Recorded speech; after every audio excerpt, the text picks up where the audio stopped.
Welcome back to the Modern Athlete Podcast. I am ecstatic for tonight's episode. We have Coach Joe Kenn, big house in the building, and truly honored. Selfishly for me, this is an awesome moment because you've been in the strength and conditioning game going on 3 decades now, Coach. Is that right? Four. 4 Four. decades. 4 decades. Okay. Yeah, I'm in the fourth decade.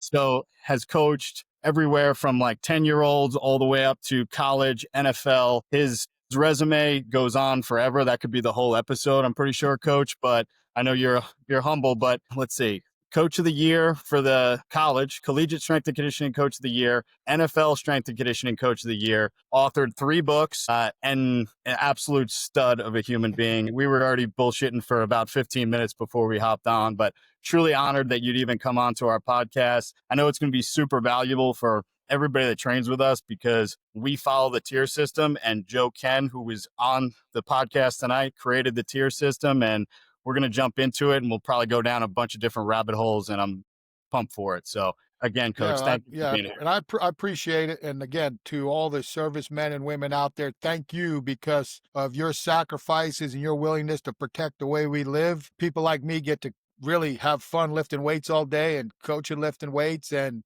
get to be on podcasts. So again, sincerely, thank you. It's a great, the things that you do for us are not for people like me are very, very conscientious and aware of why I get to do certain cool things. So thanks everybody from the bottom of my heart. So I appreciate it. Appreciate it, Coach. So going back, let's see. Obviously, you played football in college, obviously got exposed to strength and conditioning, but what made you want to be a strength and conditioning coach? Where did that come from?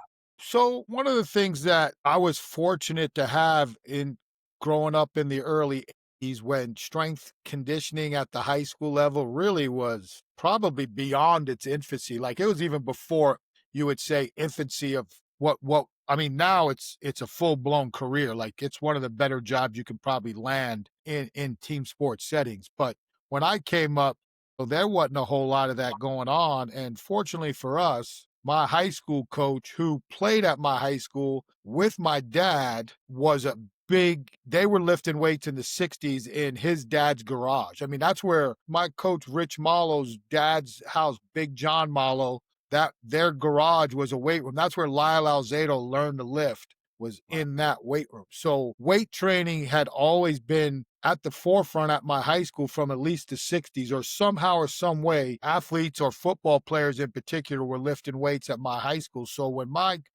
high school coach got done playing, obviously he comes back, typical PE teacher gets a coaching job and starts a weight program. I've been exposed to watching team sport athletes train with weights for as long as I can remember. My dad would bring me up to the high school plenty of times when I was growing up just to watch the guys lift. Like, this is what it's all about. This is where it's heading. And so I always been familiar with it. And then when it was, I had never really, I lifted with some buddies of mine. My dad had a bunch of weights in our basement when I lived in my old Roger Avenue, and I lifted with a couple of buddies of mine. But I would say heading into my 10th grade year is when I started getting shipped off to the high school, because back then, and I don't know, I think it might have changed now, but back when I was coming up, elementary school ended at 6th grade, and actually the junior high, which people call middle school, but the junior high for me was 7th, 8th, and 9th. So the 9th grade was not at the high school. Okay. So we were so our high school was 10, 11, 12. So that in some ways was interesting. Now, when you look at it, it was like, man, I wish I was in high school in the 9th grade. That would have been a whole different ball game for me. Going into like that second semester of 9th grade, I was fortunate. My dad was an OG hustler, street guy from Long Island, had held many jobs. I mean, through my whole going up all the way through college, he worked 3 jobs, and one of them was a bus driver. So he was a sanitation worker for 20 plus years, real sanitation. Like I tell these, nothing against what the people are doing now. This is old school, where you had to walk 25 miles a day, put a barrel on your shoulder, go in people's backyards, dump the trash yourself, carry it to the next one. Hopefully you didn't get a broken glass stick you, or a hypodermic needle, or a dog biting you when you went in the yard. And that's real, that's putting food on people's plates. But it was a really good job because the benefits were great. And truthfully, he got up and his route was 6 to 10. So he's home, 10 o'clock, 11 o'clock in the morning. So he drove the afternoon school bus for the high school and the junior high. So that's good and bad. Like I said, he went to my high school. Half the teachers I had, he had. So there was never not getting a bad report card, or he had my report card before I did. So it was one of those types of deals. But long story short, we would get off school. Junior high got off. He'd pick us up, and then he'd drive us when he got to high school, let us off to go lift. He would take the high school route and then come back and get us. So I got really into, say, organized lifting, which now seems late, Yeah. right? Based Yeah. off what we know, is Correct. going into 10th grade. So that was and then like anything else, you never really train, and all of a sudden you got muscles and you're Yeah. leaning out and you're like, oh, this is, and then you realize, like I said, at that point in time, my high school was one of the top high schools on Long Island. There was no ifs, ands, or buts. I Yeah. mean, it was us, Farmingdale, and Sewanaka. That's what it was. Once in a while, Massapequa popped around, but those were the four big ones. Yeah. And so I'm going to play against the best of the best in Nassau County. So going into 10th grade, the big thing there was, let me pull this down quick. No, Sorry you're about good. that. You're good. Going into 10th grade, in my high school, it was hard enough to play varsity as a 10th grader, let alone start. And again, I think a lot of that too was because ninth grade wasn't in the high school. So you're literally coming up to high school and no one really knows if you're good or bad because the freshman team's not playing, or if you're a really good freshman, you might have played JV. So you're coming in kind of cold, and people kind of know from what they hear through Pop Warner and all that. So long story short, I wound up starting as a 10th grader. I think 3 of us started that year as 10th graders and wound up, it just worked out. But for me, lifting was what made me a quality football player. Like people want to say they're athletic. I was a football player. So Yeah. whatever traits you needed to be a good football player and the position I played, I had for a lot of reasons. One, at that point in time, my size and whatever strength I'd gained in the weight room was above average. But realistically, my high school coach was a terrific coach. But more importantly, my line coach was way beyond anything in the 80s. Like when I went to college, I had the cheat code my freshman year of college. Like I was so far ahead of anybody else, any other lineman that they recruited, and even to some of the veterans. I remember my defensive line coach asking me one of the first practices live, goes, "Where'd you learn this stuff?" I'm like, "My high school coach." "What? Was it something new? Like you're not?" So, and like I said earlier off the air, Lyle Alzado played at my high school. I had an opportunity to train with Lyle. So I knew what it was all about. Like one of my pass rush moves was something he taught me Yeah. that I learned through him. So I had a really good group of people who were super honest, highly, what's the right word to say? Like my dad gave my high school coach, back then, high school coach punched me in my chest. Now that you get fired. Back then it was like, well, my dad told him to punch me in the chest if I was acting like an idiot. Yeah. So you just knew, like you had these people who were keeping you right when you thought you were good. They'd like, you ain't that good, right? You know what I'm saying? So I had the right people supporting me and teaching me what the game is all about. So strength training was always something that had become a super important part of my development as a football player. And without it, to be honest with you, I probably don't get a scholarship, and then I'm working with my dad picking up trash Yeah. because we were not going to be able to afford a 4-year college, and I wasn't going to go to school without going. I just, because back then where I lived, you either went to college, and a lot of kids went and came back, or you went and got a job. So for me, it was like, I'll just go get a job in the sanitation because man, my dad had whatever he wanted, and he worked hard, but I didn't see anything wrong with it.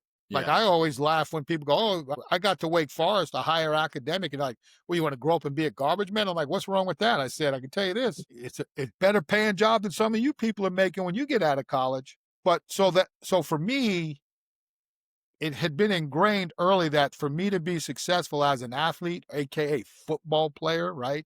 I got to be in the weight room, and I just cannot not get in the weight room. Like Yeah. there was no natural athleticism, natural skill set for me. It was about work, work, outwork everyone because you've got to supersede your limitations physically and athletically with just outworking. And not that I'm what I would call street tough, and out tough them in the sport of football. Yeah. Yeah. So from there, I'm using that to my advantage. And then what really happened was, so I get in, I redshirt. I'm only 17 years old, my first year of college. So I redshirt, go through spring, killing it, getting ready to earn a starting position, blow my knee out, ACL, MCL, and in the 80s, that was almost career threatening. So right away, to be honest with you, I'm sitting in the friggin' hospital with a full length cast, thinking, damn, man, now I got to graduate because, I'm At least going to the league, right? Like, oh, yeah, time. man, I was on a cast for 6 weeks and that was short. So for me, I'm going to the league, screw graduating. Yep. I'm going to dominate. And now it's like, damn, man, I gotta graduate now. I gotta Yeah. actually like worry about this part of it. So then for the next 2 years, I spent the next 2 years in the weight room because I Yep. got hurt in April. So I sat out the whole next year. The following spring, I have a second corrective surgery. And then going into my third year, the fourth game of the year, I blow my other knee out. I blow my MCL out of my other knee. So my first 3 years, I should be 22 starts in, and I've only played in 5 games. So you're using the weight room as almost your therapy sessions. Yeah. So for every day you're supposed to be at practice, I'm in the weight room, and I'm at practice, I'm not doing anything. So obviously I built a tremendous relationship with my college strength coach who has since passed, but we remained friends till the day he did pass. Like one of my all-time guys, one of my most important people in my college career and in my coaching career, because he was one of the few people who believed I could come back. He was with me he was the guy who, and as most of you know, as strength coaches, a lot of people come to you because in some ways you don't affect who they are. Like in my space, I don't control playing time and Yeah. I don't control your money. So Exactly. I'm somebody you can come to and be frustrated and say certain things you can't say to the football coach, so to speak. Every strength coach listening can relate to exactly what you just said. Yeah, I mean, like I tell people all the time, although there are some things that still need to be worked through in this day and age of what I call expertism with the amount of people now who specialize in something. And I believe that that's extremely important because when we were strength coaches coming up, we were more general contractors. Yes, we were an expert in strength training and we wound up being better in conditioning, right? That was, used to Yeah. be called a strength coach, then it was a strength and conditioning coach. Then it was a speed strength. I remember Doc Kreese was the first one that called himself a speed strength and conditioning coach. And then 2002 at Arizona State, we were the first group to go sports performance. So these are how it evolved. But, you know, it just was one of those things that resonated with, well, what am I going to do? And at this point in time, because I was someone that a lot of the players respected because of my effort, my work ethic, and I wind up salvaging what I call a productive career, because in the end, as you get older, what you learn is for everything you think you didn't accomplish, what you did accomplish, there's a lot of people that wish they could be you. Like, Yeah. there's no doubt in my mind I would have been there's certain things that I know. There's no doubt in my mind I would have been a 4-year starter in college. Would that have led me to a pro career? I don't know that, but I believe it would have at least given me a shot. Yeah. And in the end, I wind up having a really interesting 2-story career, but I started 22 games as a Division I football player. If you asked a lot of Division I football players, they'd take that. 100%. They take it. Just like when I talk to kids when I was in the pros, I'm like, do you know how great you know how lucky you are to be here? You know how fortunate you've earned the right from your abilities to be here? I said, I would have loved the chance to get cut. And they're like, what the hell does that mean, coach? It means I was here. Like, it means I was here. I said, just think of how many of your teammates wish they were in training camp right now with you? Whether they get cut or not doesn't matter. They were there, and that's how you have to try. Like for me, in a mentorship role, and it's hard to grasp when you're in it, right? Like it's hard for that kid to grasp. Just like there's a lot of stories I could say like that. But my goal now is to have you build the mental resiliency and fortitude to realize that for everything you haven't accomplished, there's people that wish they could accomplish what you have, if that Correct. makes sense. And 100%. that's where you see a lot of times where we were talking about this expertism and these kids coming to you to talk about their frustrations. None of us really had the true expertise to realize, hey man, you can hug that kid, you can love him up, you can pump him up for that 3 hours you're around him, but when he goes home, he's drowning, and that's where you need the sports psychologist or the mental health Yep. practitioner who may realize this kid, like I look back now, how many of these kids were depressed and we didn't even know that, and everybody just called him the P word, right? Yep. He's Yep. soft. He's a Yep. P. Get rid of him. He's not tough enough.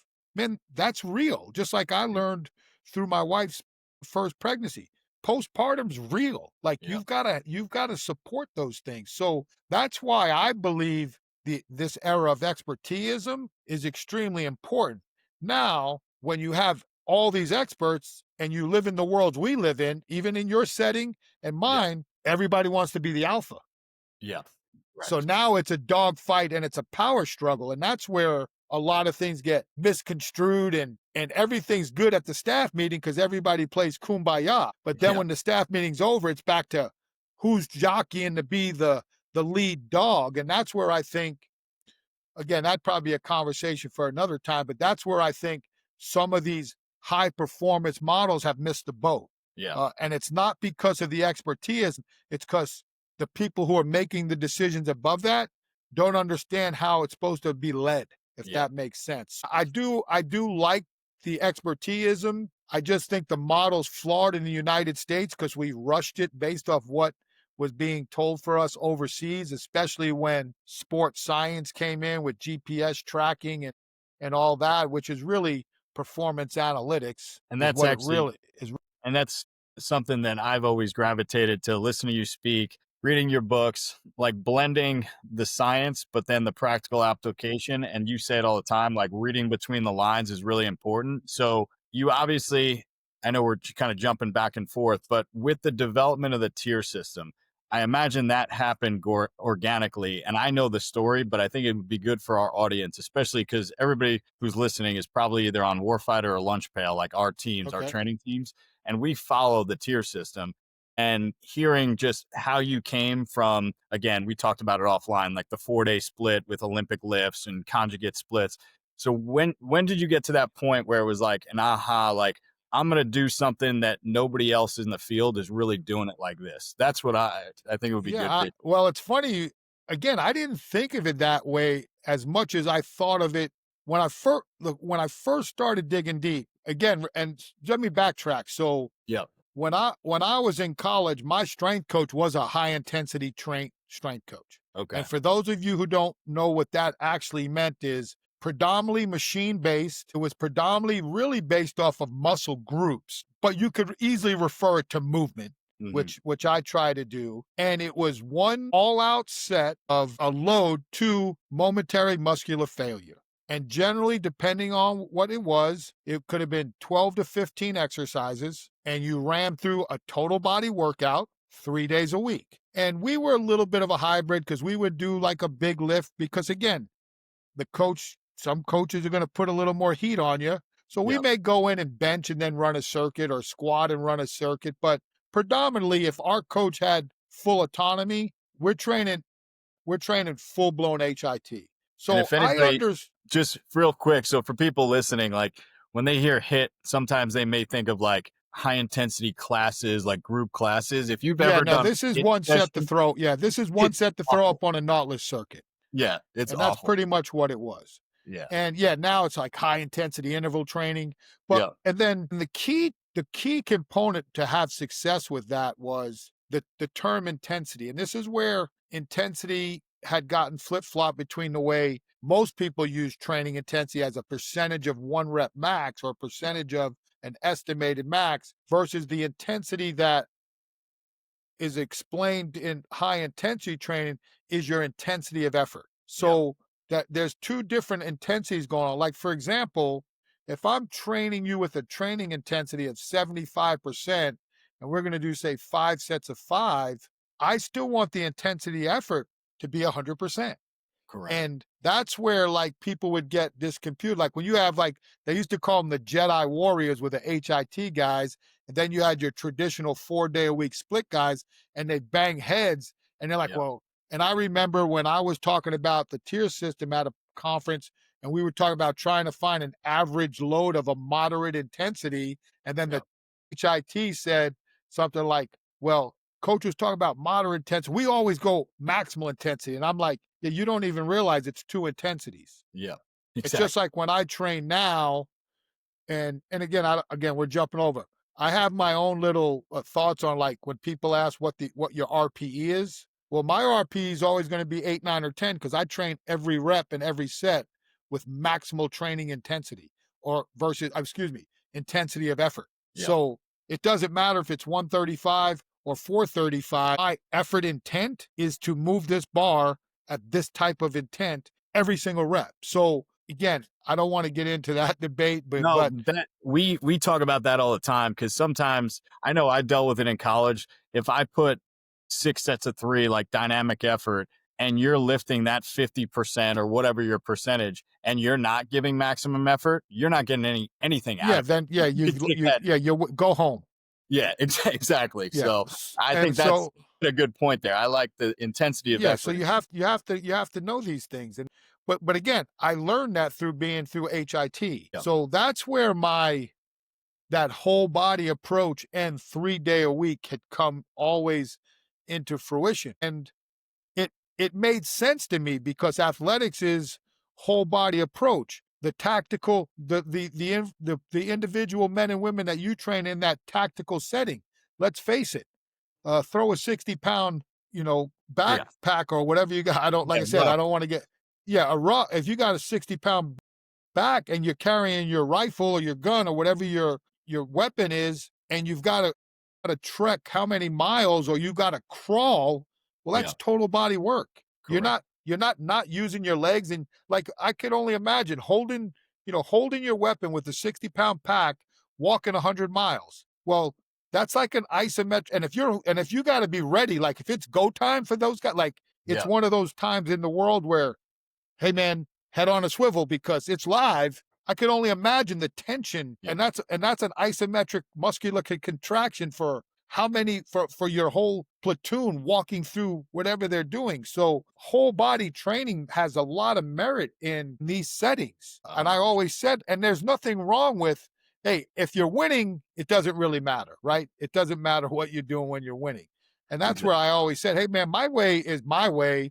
I think it's highly, there's a lot of logistics, and there's a lot of affirmation, and there's a lot of confirmation that makes sense. Yeah. But I've seen people win doing all machines, and I've seen people win doing 4-day a week workout. I've seen people win with doing 100% weightlifting workouts. I just value the whole structure of what it means to be a team sport athlete, not a specific sport training for another sport, if that Yeah. makes sense. No, it makes total sense because So the HIT was the framework of the whole body approach. okay. My thing was, I didn't necessarily care to do all machines because I believed in, you know, not that there wasn't compound movements in the machines, but I believed, as I was learning, hey man, you play, unless you're an adaptive athlete, but most of the sports that I coach, you're on 2 feet. So we've got to be things with on 2 feet. And and so then we've got to do heavy compound movements to build strength. At that point in time, everybody said power lifts are for strength, Olympic lifts for explosiveness. So that's how we kind of looked at things from that standpoint.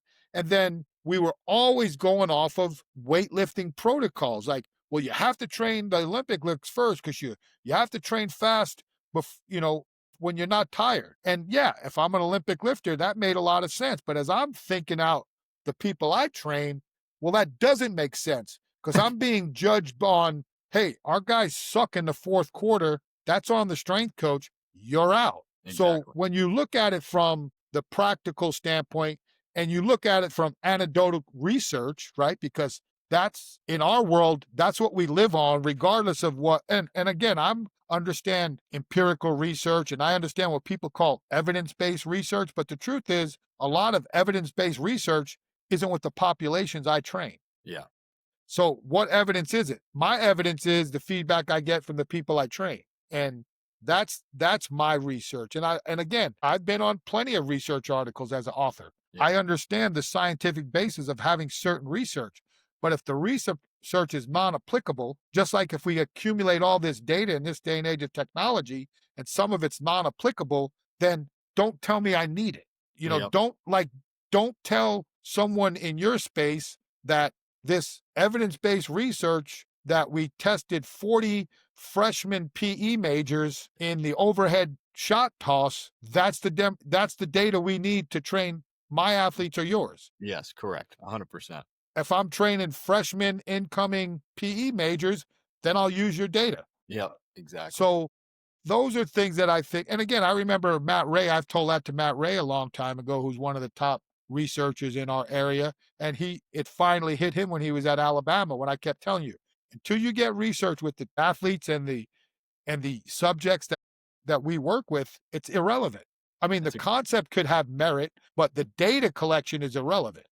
that's a great point. I need the data of the people I train. Yep. And that's hard to do in team sports because not a lot of teams are going to allow you to have a control group and then the experimental group. Because if the experimental group supersedes the control group, then the coach is like, well, how come you didn't train everybody like this? Yeah. So that I looked at it from the standpoint of what's happening on the fields of play. What are coaches asking you to do? So if Yep. I train fast early and I'm coaching the volleyball team, am I really training them for the sets 4 and 5? Yeah. If I'm training the tennis team and I'm training a male athlete, am I training them for sets 4 and 5? Am I training the woman athlete for set 3? Because Yep. those are the championship sets. Let's just be honest. Yeah, it'd be great to sweep them, but you have to be prepared for the longest portion of the deal. Just like when we would train the football players, a lot of times we train for 15 play drives in clusters, and how we trained was we've got to be ready for the 15 play drive. Yep. Forget the 3 play drive, that's easy. Forget the 8 play drive, that's standard sometimes, but we got to be ready for the long one. We've got to be ready for that. And so these are things that kind of resonated with me, is where I've said I don't know if there's a true, like, I don't believe in specificity, like specificity of strength training. I believe in metabolic specificity of strength training, Correct. if that makes sense. Yep. And Correct. that's where, hey, you got to rest 10 minutes between sets in the squat. No, you don't. My guys got 35 seconds on a football field. Now, we might not, we did a lot of training like that, but we got to turn over fast. Rest is irrelevant in the weight room, as far as I'm concerned. I do have certain rules that I use now that I would for the bigger lifts, but even then, compared to what it should be, it's very, very quick. And that resonated with me. I can turn this whole body approach it with a tempo that, at least from a fatigue and some type of conditioning, I can build something that looks like practice in the weight room. Instead of, hey, we're going to go blow up the lower body today and the upper body gets a day off. And then the Yep. next day you do upper body and the lower body gets a day off. But that's not what happened in practice. That's not what's happening in games. So the whole body concept, really, I had a lot of merit. And Yeah. the further thinking on the 3-day a week was there was so much we asked the athlete to do, and weight training isn't number one. Yep. It's not number one. Unless you're a weightlifter, a CrossFitter, a power lifter, strongman, etc., weightlifting's not number one. Just not. Or lifting weights isn't number one. So that has to be in the concept. Human nature will tell you on days where you have to lift in conditions, something's going to give. Yeah, Like 100%. something's going to give. So my thought was, let me just wipe that out and condition on the days we don't lift and do speed, plyo type, change of direction work, short bursts on the days we do lift. And that's a great point, because that's really what got me to gravitate towards the tier system. Because in college, for most of the people listening, unless you're a college athlete or a college strength coach, they're not used to the time constraints that we deal with as well. So like, we're trying to get a lot accomplished in a short amount of time. And to your point, like, you only have so many hours in the week, and you have to do other things besides just lift them. Yeah, it'd be great to just lift all the time, but I mean, I think you're now what's the strength coach get? 6 hours a week, like something. Yeah, something. officially? I remember when we had unlimited and then it went to 8 hours a week. And that's why I always say too that I have an issue with private sector coaches who've never trained in the team sport or organizational setting when they go, well, I would be doing this or I would be doing that. No, you Yeah, wouldn't. No, you exactly. wouldn't, because Yeah, I've been on both ends. yeah, And how I train athletes when it's private sector, when I control the durations, right. I don't have a time constraint. Like Yeah, that 45-minute warm up that everybody does in the private sector, you better be already out the door with the whole workout. correct. The whole training session better be done. And that's what so yeah, I get it. You know what you do in the private sector, but you ain't getting that done in the team sports setting. You're just not. And No. that's not to say it's right or wrong, but that's why I said team sport team sport strength coaches who go private sector are much more jacked about that because they already know the minimums and Yeah, they know what they always wanted to do. Now yeah, they get to do it.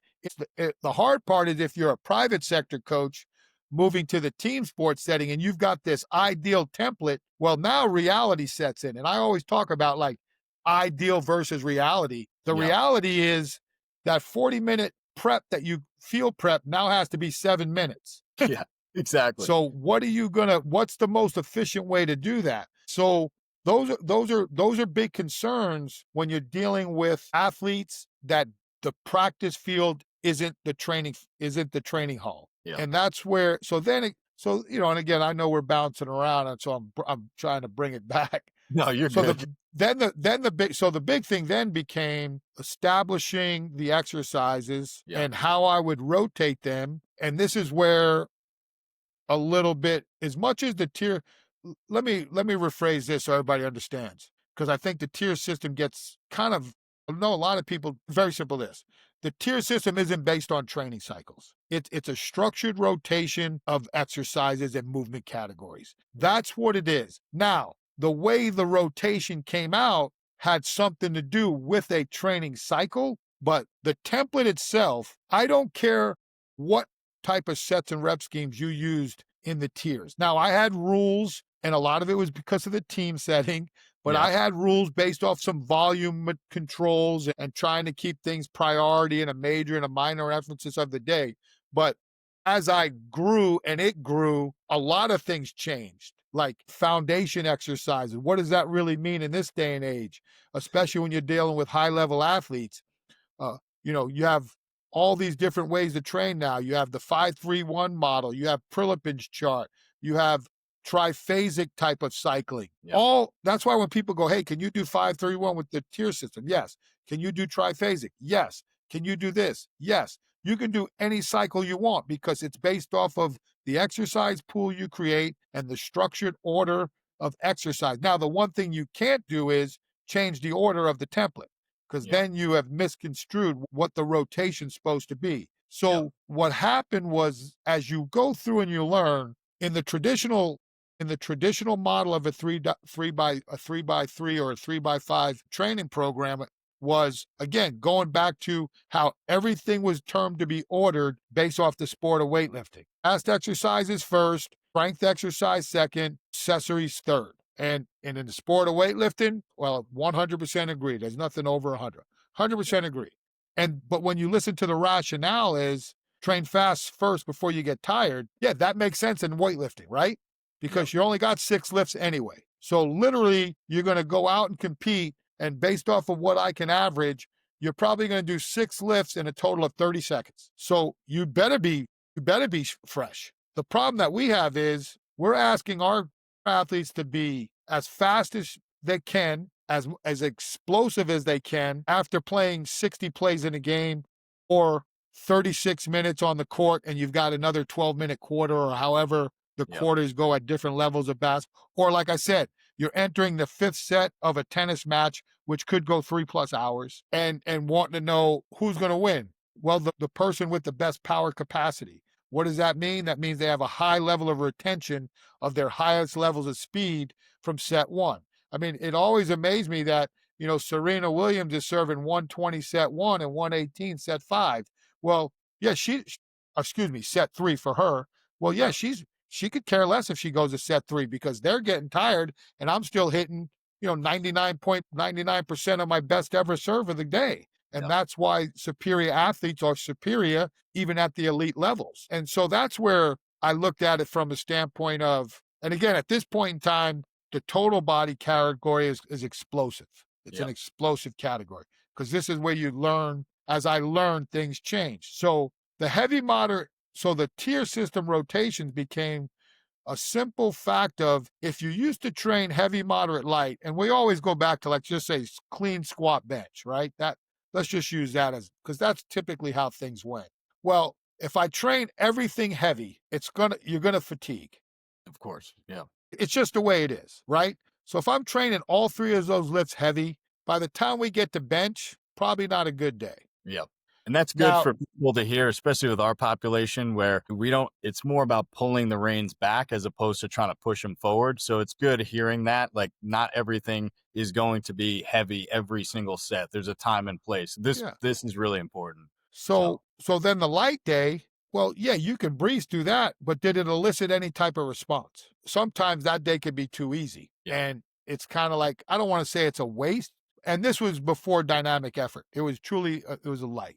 And then your moderate day, again, remember, we're still doing clean, squat, bench in order. But your moderate day probably overall is your best work day because the loads are you can achieve all the loads, it's quality work, and it will elicit a really solid response. And when you say moderate, because I know what you mean, but it would be good for the audience to hear Yeah, what. so so here would be an example. Heavy day, those three exercises, 85% 5x5.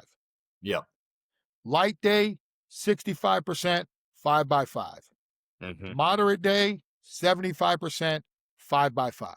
So that's kind of how that wave would be. Well, when you looked at it from that standpoint, and remember, at this point, everybody's got their core movements, right? We're going to test the screen, we're going to test the squat, and we're going to test the bench. Well, in that scenario, your bench is always going to be not up to par Yeah. because by the time you train the bench every day, you've accumulated fatigue. So Yeah. they haven't been able to accomplish the amount of work needed to really have a quality one rep max when you test them. So when you look at it that way, the squat, probably a little better, but really you're training for success in the tier one exercise or the first exercise a day that happens to be the Olympic lift. So then the goal was, okay, if moderate, like again, this is all anecdotal. This is just thinking about the watching people train, trying to get your best bang for your buck. But when you look through all this, you say, how do I get to moderate? But everybody gets a chance. Like so everybody gets a chance, if you know what I'm saying. So then it became, okay, you got a whole body approach. You want to build variability in your program because at that point in time, if you went to school in 5 years, every Monday looked the same, every Tuesday looked the same, Yep. nothing changed ever. It was the same all the time. So how can you vary this loading parameters and also bring some uniqueness to each day of the week? So then you look at it from, okay, how do I get to moderate? I want to emphasize my core exercise, which I now call foundation type movements, and get the best of both worlds. That everybody gets a heavy, everybody gets moderate, and everybody gets a light day. Well, that's when I went to the tiered programming of like tier one is the priority movement of the session. Tier two is the major emphasis of the session, and tier three is the minor. And if you do all three of those based off of the rotation, you consider that if you add it all up, that in the weight room is a whole body or total body type of training session. So, so now it goes into, okay, how do I want to start the week? Well, let's be honest. In our world, explosiveness is at the forefront. So we'll start the week with a power clean first, and then we'll go into tier two would be what's the next most important? Lower body strength. Yep. So that'll be now it could be anything, but back then that's going to be one of, some type of squat pattern. And then three is going to be what's third? Upper body. So that would be your bench press. Okay, then day two, okay, how do we rotate it? Well, we've already said the second most important movement of the week is the squat. And at that point, we were building around the squat. So that's where Big Squat Wednesday came on. Well, we'll squat first, and then we'll bump the upper body to 2 and the total body to 3, or explosive to 3. And then on Friday, we'll do the upper body first, the explosive second, and the lower body third. And then if you just take that same premise of what we talked about 85, 75, 65, and you put 85s first, 75 second, 65 thirds, now you got a chance for the win. Yeah. Now you got a chance for a winning session. And then to add in additional work for each category, you repeat it back. So now, all right, I'm going to clean first, and I'm going to squat, and then I'm going to bench or whatever that day might be, upper body. Now I got to come back under fatigue and do another explosive movement.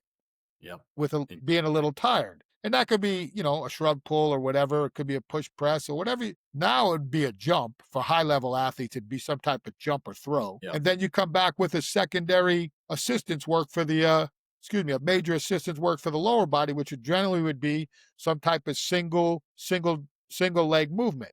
And then you go into now on Wednesday, Big Squat Wednesday. And one of the things why the original template was squat on Wednesday was 2 reasons. That was the only day a week we weren't going to run, and I didn't want to run on days I squatted, because we literally would build. Back then, we were literally building the strength program around the squat. It wasn't about anything else. It was about we're gonna dominate squatting, but that was it. So we weren't going to run on squat day, and back then I had done some research and found in that era the most productive work week of the week in business was Wednesdays. And I'm like, well, this makes no sense, because everybody on a 4-day split gives everybody off on Wednesdays. And that's when I was like, oh, we're squatting on Wednesdays. Like, if this is the most productive day of the week, we're going to have most production. Big Squat Wednesday was born. And then we would go through the deal. And then on Friday, we would bench, which was always good, because you could, with the football and the male athletes, you could talk about getting a pump for the weekend, right? Exactly. So it was all a game. Then that was the strength part. And then the build out through the field was heavy conditioning on Tuesdays and Thursdays, linear speed on Mondays, lateral speed and agility on Fridays. So that was a 7-session breakdown. And that template ran through all the way up until some of my guys started breaking away, and I stayed probably longer than I should have. But they then, as football coaches, got more into player run practices and things like that. They started using Wednesday as that day, because everybody on a 4-day a week program thought we'll just do it on Wednesdays. So that's where a lot of guys in my world, they moved Big Squat Wednesday to Big Squat Friday. Oh, gotcha. And I did that towards the end at Louisville, because it made sense with the amount of running that we were doing on top of the extra player run practices that were going on. So that's how a lot of people now you'll see in college, you're calling it Big Squat Friday. And a lot of those guys are guys that came up through us. And it makes sense, because you have to, and that's the great thing about the tier system is, that to me is the ideal work week. But depending on what your facility size and how you do things, those sessions can be rotated however you may want. Like there was times where I even said, if you don't have a big enough weight room, you could literally run one group on a Monday. If you have, okay, I always use football because it's just easier for me. Yeah. So you could say, hey, linemen are starting on session E or session T. Big skill is going to start on session L, and skill is going to start on session U. Keep a timer, and then you could rotate the tiers, because it just was easy. You just move into your different rotations of the stations, because that was before the all concomitant super stations is what we called them. It was, you had your 4 platforms over here, your leg station over there, and your upper body station over there. So it was easy to move the pods. Now, with the giant weight rooms that are out now, everybody can do everything, because there's 40 racks in the room. Take your 3 guys and go. And that's kind of how we did it as we As we learned more, there were certain epiphanies. Like I was fortunate that I was at this time being a competitive powerlifter. So I was subscribing to Powerlifting USA. If I wasn't powerlifting, I don't know if I ever get that early exposure to Louis Simmons's work. And I don't know where the tier system would have evolved from the cycle part of it, like Yeah. how we developed into the traditional heavy, moderate, light, into understanding how to use the maximal effort or submax work, repetitive effort, and the dynamic effort within the tiers. And Yeah. that's where the concurrent model comes in. And the other thing, backtrack with the tier system. So the ideal tier system for, say, your developmental stage is a 3x5.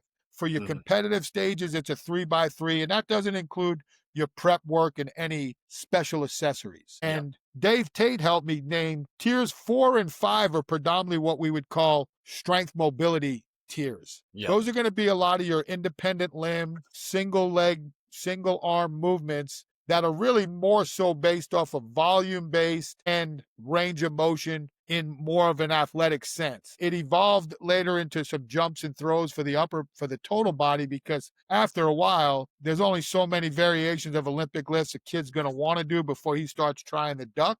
So you want to always be one step ahead in what I call Jedi mind trick 'em. Like, to me, weighted box jumps is one of the greatest supplements of Olympic lifts, because kids will jump all day, but they'll run away from a shrug pull in a second. Exactly. So those are how those components that came into play. I did try a 3x7. That, I wouldn't say it was unsuccessful, but what I found is those secondary, or what I call secondary assistant or isolation type movements, are much better in your prep work, which we have now an extensive pre-activity prep plan where I Yeah. think a lot of that stuff helps you neurally and specifically prepare for the weight room, instead of doing high knee runs and skips and then saying, hey, I'm warmed up, let's go lift weights. So Yeah. the 3x5, the 3x3 is the kill. That's the one. Like I even say now, the way I look at training a little bit, you do a 3x3 with some type of metabolic strength circuit at the end, you're winning the day. And a lot of it goes based off of time too, because I know some high schools are still on like 36-minute, 8-period days, where some high schools have 90-minute blocks. So you have to be aware, the essence of time makes you, again, there's the ideal and then there's the reality of things. So the tier system formulated through, a women's basketball coach, not necessarily calling me out, but challenging their strength coach. Hey, we deserve better. And they did. And I was fortunate that the coach that I worked for at the time, Ron Thompson, allowed me to have autonomy. I wasn't expecting that, because, it was my first real exposure to that setting. I had coached 2 years of high school where I did a 4-day split because that's what I knew and that's who I was studying. John Gamble and Mike Gentry had a big influence of me when I first started strength coaching, for a lot of different reasons. One is I played at Wake. John was the strength coach at Virginia at the time, and you'd stand on the sideline and I'd be in the huddle and he's on the sideline. You're looking at that dude and you're thinking, God, look at the size of that guy. And you're not even hearing the play in the huddle because you're looking at how big the strength coach is on the other side of the field. And so those guys had really influenced me hard Yeah. on the 4-day models that they were using. And then, like I said, when I got the challenge and I went to Boise to learn, and I wound up, and I learned a lot from Coach Thompson, but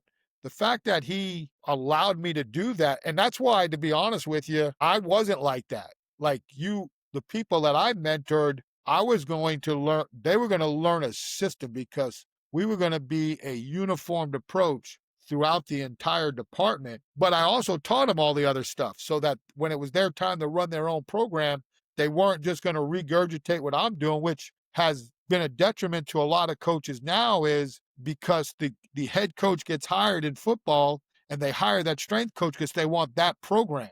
Regardless if you believed in it or not, you're doing that program. And that's where a lot of times, because of the way the 5 strength coach rule is and how things are going on, I think there's not enough studying going on with the younger strength coaches getting a chance to work through program design, because they're sport specific strength coaches. It's not like, hey, my top assistants at Arizona State always had to do track and field and wrestling, because I thought those 2 sports had the best mix to prepare you to be a head strength coach for the football team.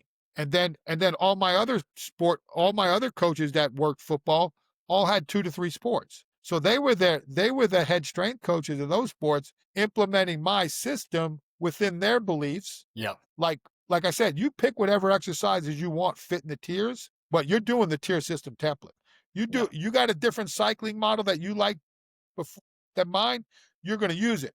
But our terminology was always the same. Like, I don't want to hear like you're calling it a shrug pull and someone else calls it a clean pull. Yeah. The or It's the same for, yeah, like, hey, you're in the developmental stage and you're the basketball team. That happens in September and October, but in the football team, it's March. So when you tell me you're in the developmental stage, I know what you're trying to do. If you yeah. tell me you're in the competitive stage, so the Coach, I'm just gonna, nomenclature, Coach, real quick, I'm just gonna hit pause for a second for some, and yeah, I'll edit this part out. For some reason, my computer is not charging. Let me just real quick. I don't want to lose you. okay, Cool. We're back. So the one thing I want to touch on with you too, Coach, is obviously with tactical professionals, you haven't worked. That's the one setting you haven't worked in, correct? I know you just posted something though. I saw on social media. You got to work with some service members over at Fort Bragg, and I got excited. Tier system, tactical. I don't know what you coined the other term yeah, too, but tactical tier system. there we go. And the reason why, because you hit on a lot of great points with college athletes, and I used tier system with college athletes. My department did, my whole staff, and then once I started working with tactical professionals, it just made sense for everything you just argued for athletes. For tactical professionals, whether you're police, fire, military, first Yeah, responder, first responder. Yep.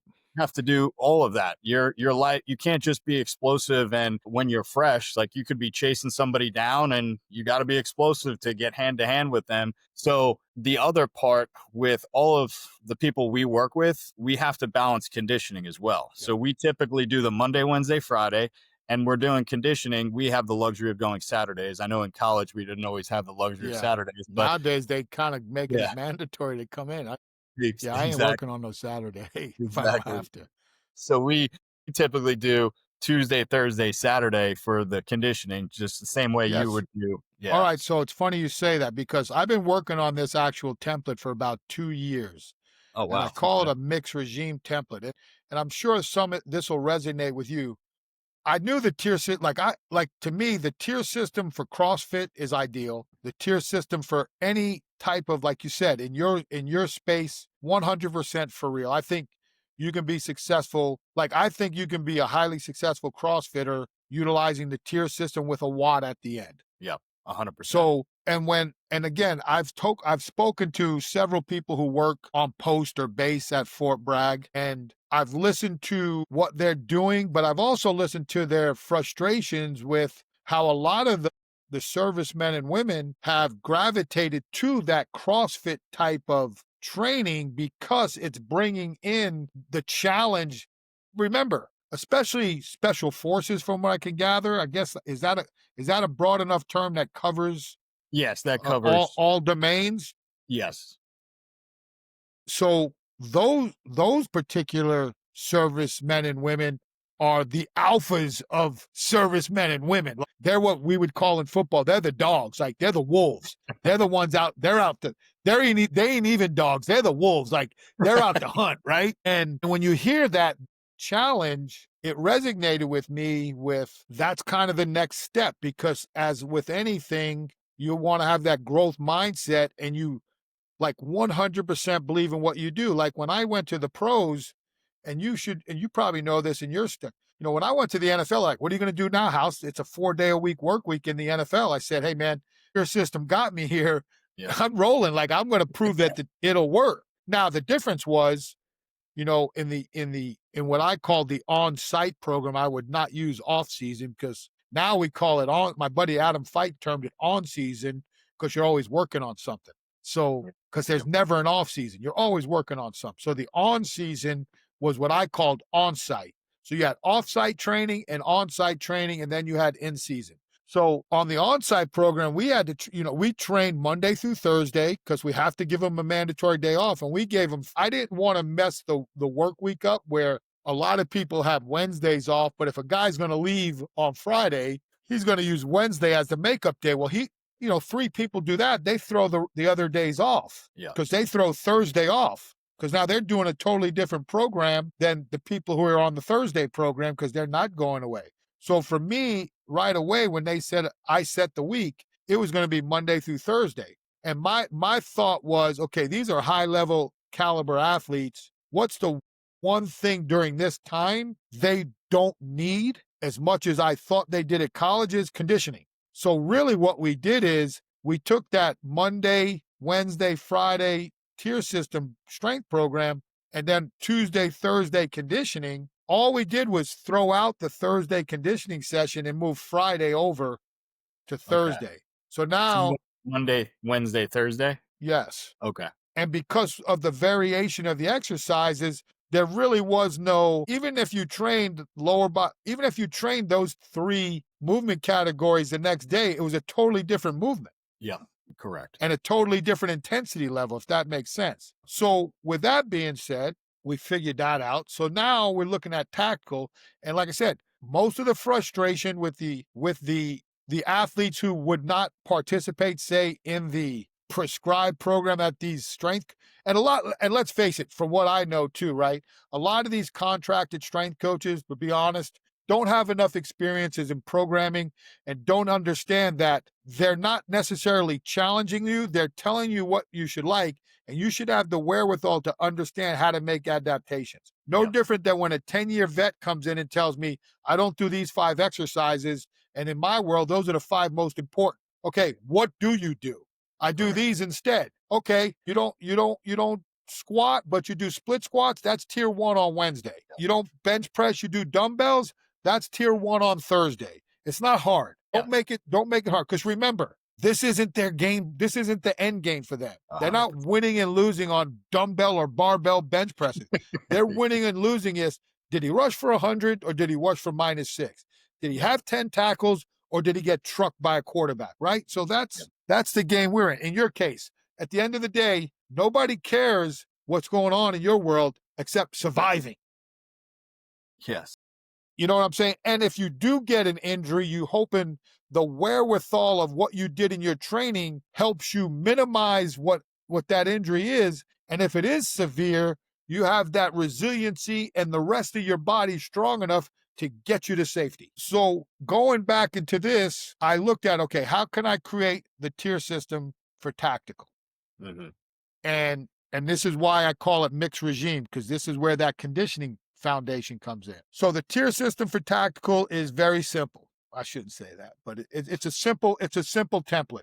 You do your prep, whatever your prep is, it's going to vary based off age of athlete, injury history. For the lack of a better, I hate to say, let's just say you've got a young 17-year-old right out of high school, they enlist, no injury history, still young as all could be.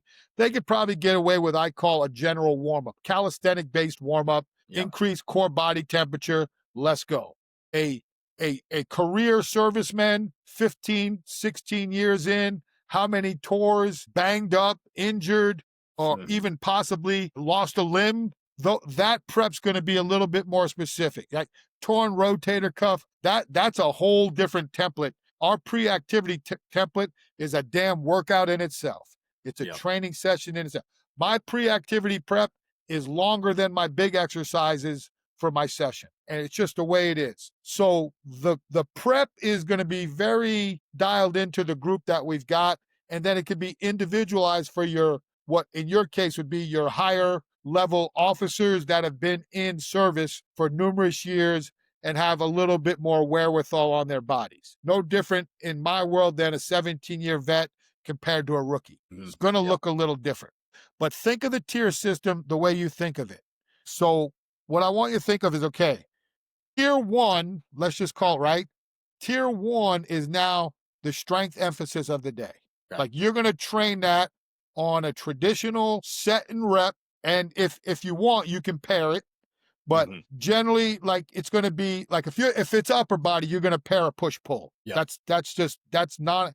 And really, you may even do a trifecta and add a posterior delt with that tier 1. Then that's tier 1, or that's level 1. Phase 1 of the workout is you got your PAP or your general what I call calisthenic warm up. Then you go into strength emphasis. That's the priority of the day. The major emphasis of the day is metabolic strength. Okay. So this is a circuit-based plan with the rotation of a tier system. So it can be 3 to 5 exercises based off of what the strength emphasis of the day is. So if the strength emphasis of the day is a total body lift, which would be in your world most of the time the trap bar deadlift, Correct. right? 100%.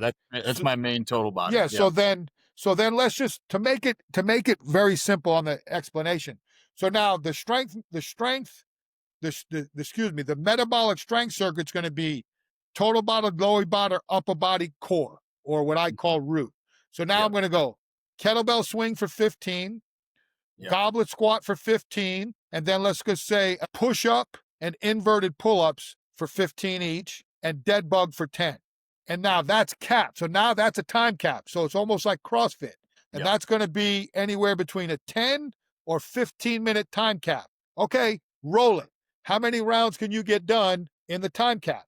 So Yep. now there's your metabolic strength conditioning. Yep. That's the major. That's major 1. Major 2 is metabolic conditioning. Okay, I'm going to do you guys have all the friggin' appendices on base. I mean, we're going to do Versa Climber, 15 seconds on, 45 seconds off, 12 rounds. Yep. I see. Then you finish with recovery. Now Gotcha. that's now what I do. So that would be your session T and session L work. Okay.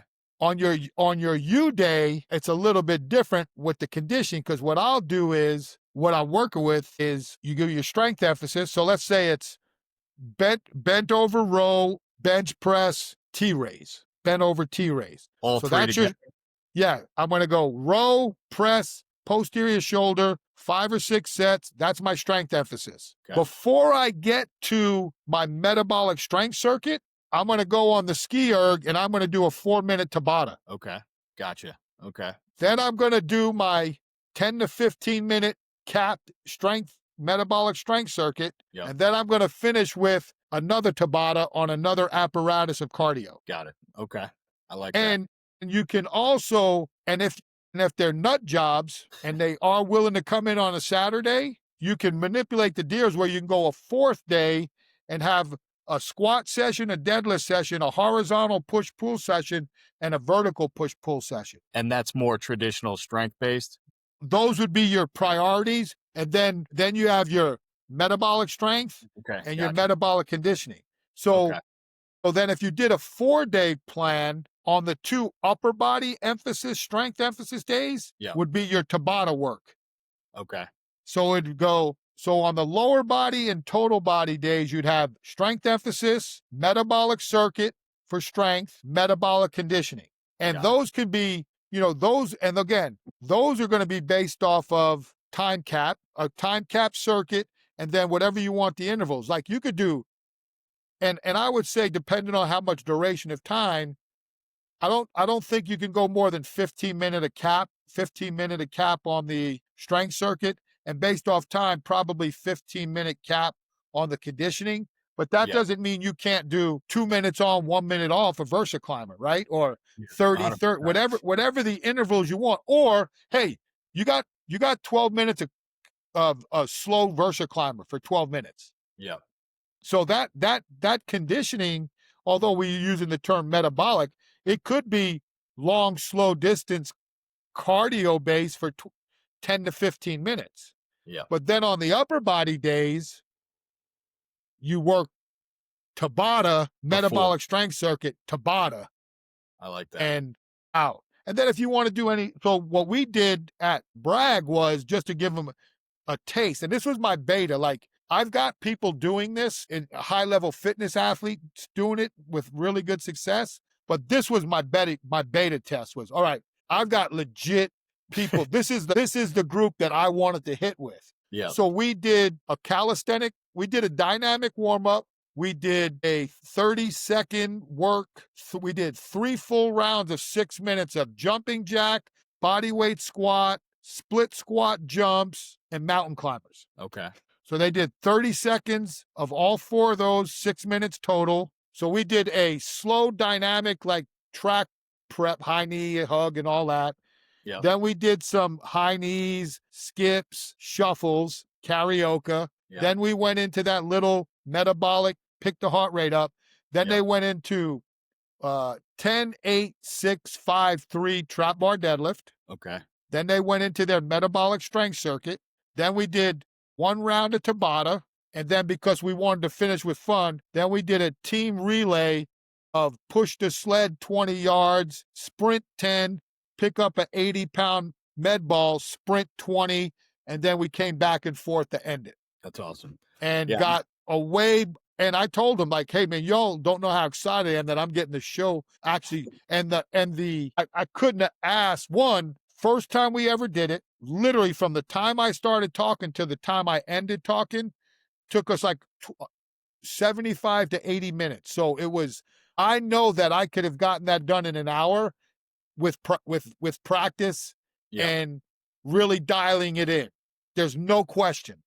And you Because literally just did this last week, right? Or 2 weeks yeah, ago? last week, Tuesday, This nice. This is perfect timing a for week from this. Tuesday. That's awesome. And the response from the people who watched, the people who participated, the people that I worked for through Rain Total Body Fuel. I mean, I couldn't have asked for a better home run hit.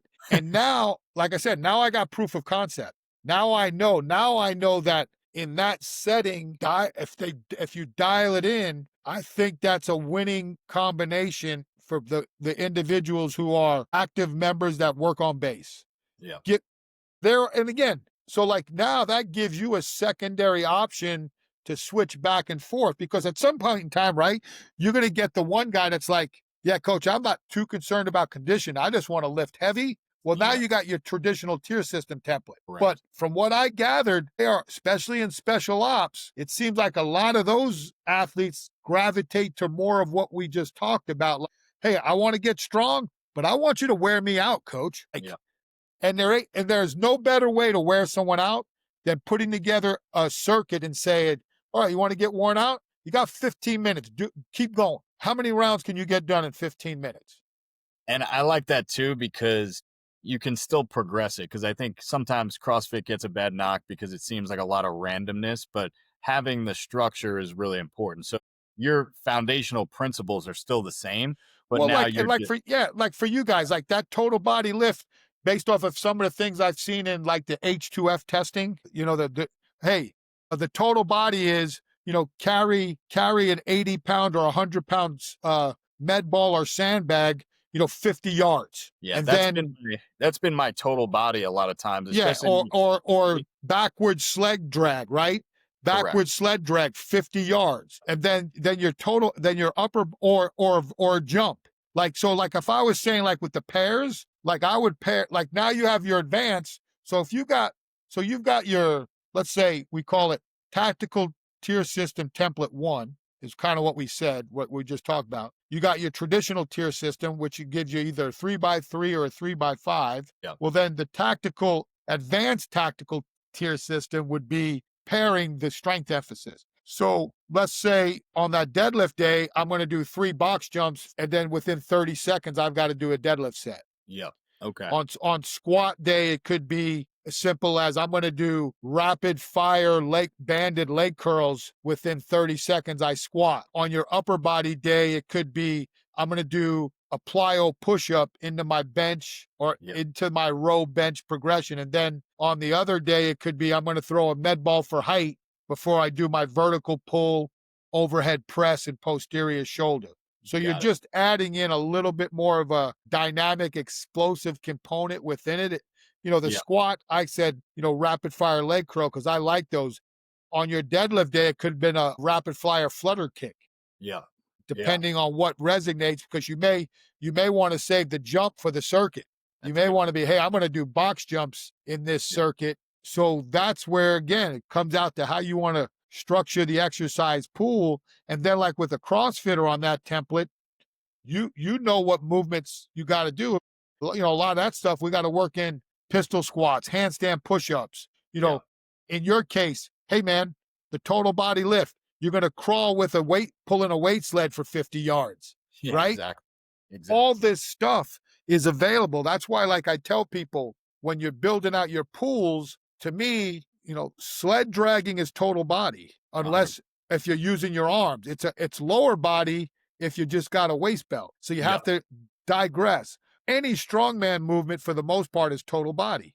If you're And going to we do a we use yoke, that a lot too, is like, especially for tactical professionals, I feel like there's a lot of carryover from strongman movements. It doesn't I'm not saying they have to be ready for a strongman competition. I know you train high-level strongman competitors as well, and that could be a separate episode. I'm sure you can go down that rabbit hole, but, like, loaded carries are really important for tactical yeah, professionals. it's great for everybody. Single arm carry. Hey, walk single kettlebell 50 yards down, right Yep, arm, 50 arms left. Oh yeah, let's do it overhead. That's your correct. total body. Now you're going to tell me you do that in a 15-minute time cap by the sixth round. Let me see if you had to go down in that kettlebell Correct, because you exactly. can't hold it overhead. And that's me based off of what in my own research and listening, those special ops guys, Yeah, that's going to challenge them. Like, because they're not going to want to go down. They yeah, probably would prefer the kettlebell crack their skull wide open before they have to say they got to pick up a lighter load. And that's the challenge of it. As you get stronger and more conditioned, yeah, maybe 3 weeks down the road, you don't have to. And yeah, now that's progress, right? Or, hey, you got tier one is you got 30 seconds as fast as you can, drag the sled, backward sled drag. yeah, You could there's all kinds of ways you can manipulate that metabolic strength circuit. And then, like I said, with the conditioning circuit, it's whatever you want. Like one of my favorite conditionings is kettlebell swings on the minute, whether it's 15 seconds or, hey, we're going to do 10 swings on the minute. And then yeah, I like dead stop even better because it helps reset. And then correct. if you want to increase the intensity, you strap a band in between it and you step on the band. Now you're wearing people out. Like, Yeah, so there's so many different ways to do it. You could continuously do a backward sled drag for 15 minutes. So yeah, you can get that slight aerobic conditioning within that metabolic conditioning block. It's all based off of sitting down with the athlete and asking them what you need. Like, again, if I'm training some of the younger people or whoever, like, or it might be even a time where I'm getting ready. These servicemen and women got to take their PT test, right? yep, Well, all those exercises are going to be in the circuit. co yeah. You know what I'm No, saying? We're going to train for the test. It's and like anybody else does. I like how you have the 3 avenues of the tier system there. Like, it's very versatile, and if you're meeting with somebody one-on-one or even in a group setting, like, you could gear it based on whatever their goals are. If they're getting ready for a PT test or they're getting ready, hey, it's like after deployment and they just wanna build some strength, they could go the more traditional tier. So it's very customizable, which Well, that's and always again, been my I don't know the facility you're in, but the facility I was just in, you could yeah, literally have one, two, three, four, five, six, seven, eight, 5 group stations that you could have. Hey, this group go train over here. This yeah, group's training here. This emphasis is here, and all you're doing is coaching the hell out of them and motive. yeah, Not that a lot of those guys need or intrinsic motivation, but you're correcting technique, you're dialing them in, you're chatting it up with them, you're keeping them yeah, engaged. And, so that's yeah, good. I'm super excited that it worked. And, and I knew, like I said, I had N=1 with a high level fitness competitor, but Yeah, to see that whole group and to see even in that case where we like between every section, I would stop and start because I take them to the board and reiterate, here's what we got. And that's why I know that the PAP or the prep would have been shorter. So I would have saved time there. If we didn't have 5 or 6 people at a station, yep, we could have saved time there. The circuit was what it was, and then the conditioning was what it was. So that's why I know, like, if I could have 10, 20, so 10 minutes of prep, 15 minutes or less for the strength emphasis, yep, maximum 15-minute metabolic strength, max 15-minute yeah, metabolic conditioning, that's an hour. yeah, and it's And super efficient. if they smoke, and again, starting off, you're probably going to go 10 and 10. Yeah, So exactly. depending on where they are, but if you cap it at 20 minutes, you got to get your strength emphasis done in 20 or less. You got Mhm. 15-minute cap here max and a 15-minute cap there max. And then again, depending on the age, that 10-minute prep might be 15 or even 20. But even then, that's still work. So you're still looking with, between 20, 40 to 7. If everything was max, you'd go 20, 20, 15, 50. That's 17 minutes. That's 70 minutes. Yeah. Even with The that. minimum would be 10, 20, 10, 10. That's 50 minutes. So you're looking at 50 to 70 minutes is pretty much within the ideal range. Oh, absolutely. And again, the crazy ones will go out and run 5 miles afterwards regardless of what you did, Exactly. It right? doesn't Like, matter what you so do. at the end of the day, they're gonna go out and get it done no matter what. And the other thing I would say to have fun is if you wanted to, like on one of those upper body days, if you had one person going 4, or if you wanted to mix it up, like I did on the one day, because I did the 4 on one of the fourth days. It's all upper. It's an entire upper body circuit. It's straight swole patrol. Nice. I It's like that. 5 strength exercises, and it's like, let's just get swolled up.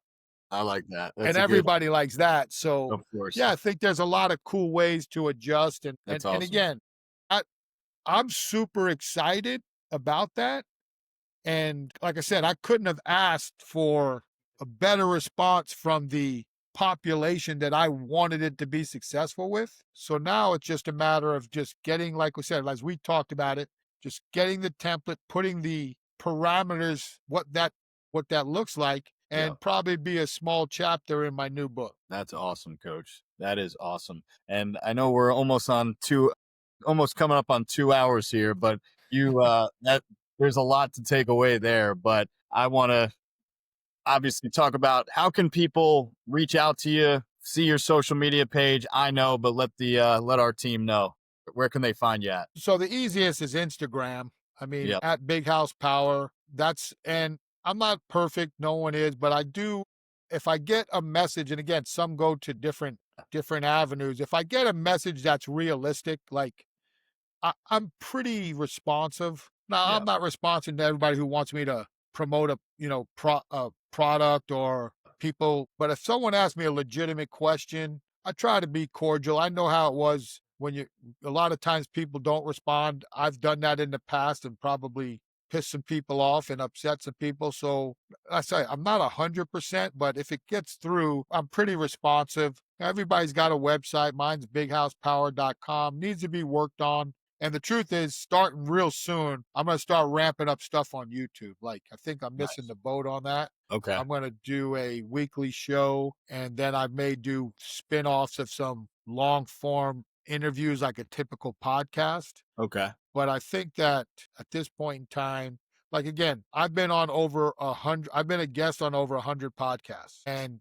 too many people who are my mentors or people who support me are like, you need to be hosting your own podcast and Absolutely. keeping your information for yourself. Absolutely. And again, not to be, but that's why part of this, the approach that I'm having off the bat is the main part of how I'm going to build this YouTube is I can carry the show myself. So most of it's going to be me with a topic of discussion and different things that have resonated through my career, whether it be training, life, what's going on in sports and fitness that particular week. That'll be a Wednesday deal. And then if I want to do a legitimate interview, that would actually be a special episode, more to speak, than a traditional podcast. I'm looking at more of that middle form, 10 to 15 minutes, Yeah. Okay. because that's to get my point across. And then when it's time to expand out, I've talked to other people. I'll probably get my youngest son involved because he's a strength coach to Yeah. co-host some stuff with me. He's earned the right for me to actively help promote his career now that he's built it on his own. Hmm. But the one thing I'm proud about Peter is he's done an excellent job of not really trading off of his dad, building Okay. his own name. It's Peter Yeah. Kenn. If you don't know who his dad is, he's not going to tell you, and that's because we want it that way. Yeah. That's And awesome. he's got Peter Kenn, not House's son. That Yeah. generally doesn't help you in the career path. But yeah, the simply is, yeah. I mean, like again, I used to laugh when people say, "Don't." I used to say, "Don't message me on Twitter and Instagram. That's unprofessional." Now it's like, how do you get to me? Instagram. It's just the way it's evolved, right? That's awesome. Yeah, Yeah. I mean, I hope to get better at a lot of stuff. I'm actually taking a AI course the next 3 days. Nice. on like how to utilize Chat GPT, not as Google, as every time I hear that, "Hey, ChatGPT," too many of you use ChatGPT like Google, and I'm like, "Well, I'm not that bad because I know I don't ask it questions that I can ask Google, but there's a lot I'm missing, and for what I wanna get done in the future, I need to know how to use ChatGPT to expedite some of the things that I need to accomplish." But again, to everybody listening, I appreciate everybody allowing me to be on, and again, thank you for your service and thank you for thinking enough about us to utilize this system with your population and for having me on tonight. So thanks very much. Coach, I can't thank you enough. I truly appreciate from the whole industry what you've done for we all wouldn't be here if it wasn't for guys like you I and appreciate the that. amount you have given back. Like the amount of stuff that I've seen you on podcast presentations and just so willing to give your time. I truly appreciate it. So I can't thank you enough, coach. It means a Hey, lot. thank you very much. I appreciate those kind words. Thank you. Of course, coach. So we'll be in touch soon. And last thing, when's your new book coming out? Last thing. I don't know. Let's see how this Chat GPT course goes. That's How's awesome. Yeah, I hope by the goal would be next summer, to be honest with you. Okay. Nice. Hopefully Okay. sooner to be because that's gonna if I get it the way I want it and my publisher I've talked, we're trying to take it and create a corresponding workbook so I can teach a course out of it, like Nice. a Okay. mentorship weekend and stuff like that. I'm big into face-to-face interaction, Yep. like-minded people come together, talk about the differences of how you're utilizing things, and then like you said, for your people on the podcast tonight, to have the individual who's created it walk you through it and you've got your notes of how you've utilized it and to see some of the intricacies. I mean, I've talked about it, but to see everything up front on where it all came from and the anecdotal stories of Yep. what the thought process was before a lot, I think would resonate with people. The tough part with the book is my motivation is high, but my willingness isn't because the first book is still so sustainable and it still resonates. Like people still buying the first book. So it's Yeah. like it still has relevancy. But the truth is, I could have wrote it better from an understanding standpoint. And like I said, you still got to read between the lines no matter what I write or what anyone writes. So the construct is going to be more of a textbook, but to take that text, turn it into a workbook that corresponds with it so that it becomes a more interactive, practical type of deal for the individual who is a fan of the tier system and feels like it has merit in who they train. That's awesome. I'll definitely be looking forward to that, coach. So, again, thank you. We'll be in touch soon. And I, again, appreciate you coming on. No, my pleasure. Thank you very much. Take care, coach. Thanks. Yep. Bye.